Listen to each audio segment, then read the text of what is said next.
তিন জায়গায় প্রয়োজনে মিথ্যা বলা যায়।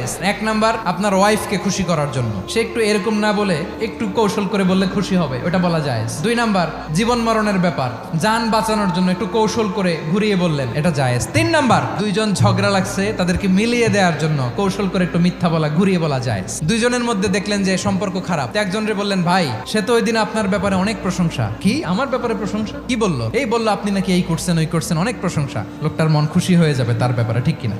আবার তার সাথে যার ঝগড়া, ওরে যে বলুন, ভাই ওই দিন তো সে আপনার অনেক অ্যাপ্রিসিয়েশন করলো, অনেক, সে তো অবাক, কি রে বলে কি? এই যে দুইজনের ব্যাপারে দুইজনের একটু ভালো ভালো কথা বলে দিচ্ছেন, একদিন দেখবেন রাস্তা দিয়ে হাঁটার সময় একে অপরকে সালাম দিয়ে ফেলছে, সালাম দিয়ে বুকে জড়ায় ধরছে, আছে না নাই?